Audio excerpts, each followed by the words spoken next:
For the past 10 years, my career has been entirely based around training birds. And while I have been a hunting falconer, at heart, I really am just a bird trainer. But how do we actually train birds? Doesn't matter whether you have a bird, getting a bird, or just find animal training interesting, this series is going to take a deep dive into the science and techniques of bird training.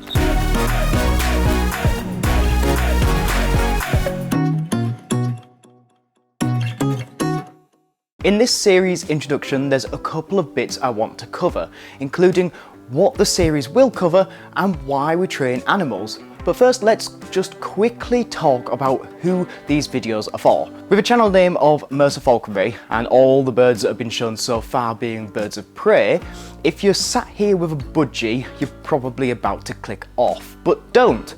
The information and lessons in this series can be adapted and applied to all kinds of different animals, whether it's a Harris hawk, a peregrine falcon, a barn owl, or even a blue and gold macaw. It all applies.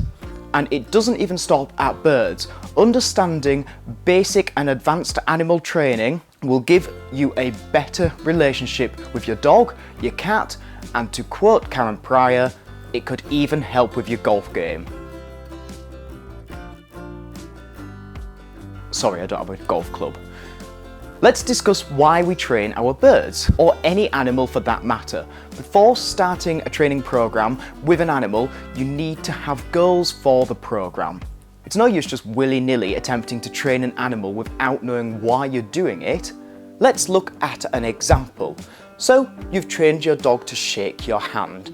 Oh, well, now what? If you just wanted to train your dog to shake your hand, all you will end up with is a dog that attempts to drag you around using its claws like little pointy fingers, directing you to whatever thing the dog thinks is most important, like scratches or treats.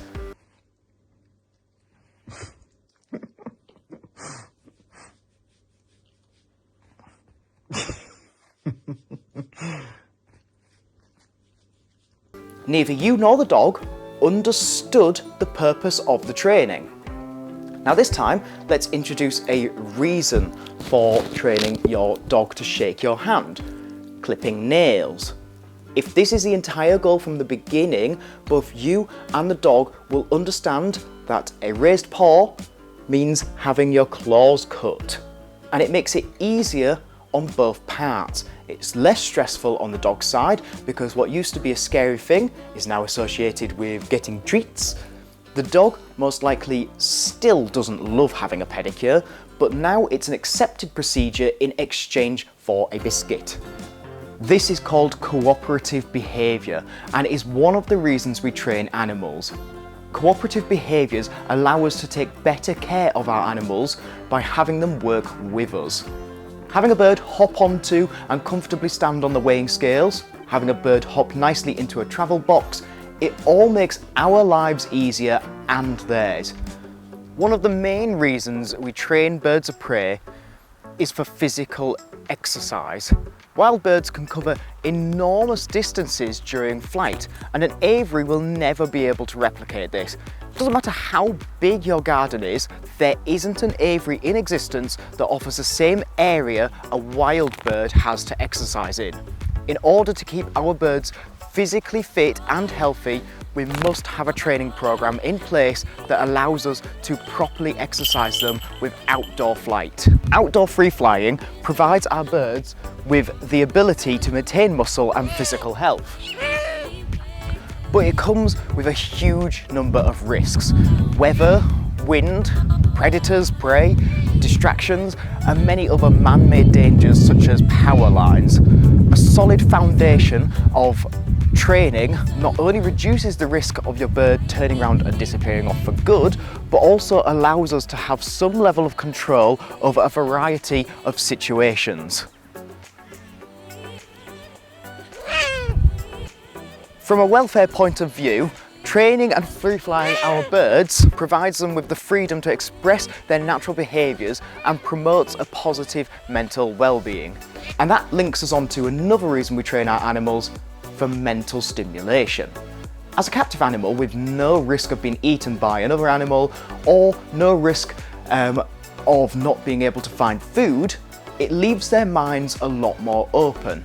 And this is when boredom for many species can creep in, and the animal must find some form of coping mechanism to keep their mind occupied. This could be pacing back and forth, continuously flying from one specific perch to another over and over again, or in severe cases, self-mutilation like feather plucking. These are all called stereotypical behaviours and really need to be avoided. Having a training programme in place helps to reduce these risks in multiple ways. Purely just going through a good session of training with an animal can mentally tire them in a good way. Can relax their mind and prevent boredom because they don't have all this spare mental energy with no place to put it. Animals can be trained with certain bits of enrichment such as puzzle feeders, keeping them busy and again using their mental energy working out how to get their reward. Now, of course, there are more selfish reasons to train an animal. My birds are trained to fly to the public, provide public flying displays, and even pest control, deterring pigeons and gulls, for two reasons. One, because it's my career and I need to earn a living, but also to educate the public on the birds and the conservation work done within the industry. So while there is a place for these more selfish reasons for training the animal, the core reasons should always be for better management, physical exercise, and mental stimulation. Now we know why we train animals, let's discuss what I plan to go through in this video series. The series will be set out starting at the basics. It's called Bird Training for Beginners for a reason. We will cover some of the most basic terms and techniques for training animals like classical and operant conditioning, reinforcement and punishment. And once we've covered all the basics, we can start to look into things in a bit more detail, such as schedules of reinforcement, building trust, management techniques, and then we can start to look at even more advanced levels such as extinction and dealing with unwanted behaviours and aggression, as well as shaping behaviours and getting the very best out of your birds. Everything will be put into one easy to follow playlist. But if you want even more, then why not consider becoming a channel member? For just £1.99 a month, that's £23.88 a year, and for context, to watch HD videos on Netflix costs you £131.88 a year, and one latte a month from Costa would cost you £42 a year.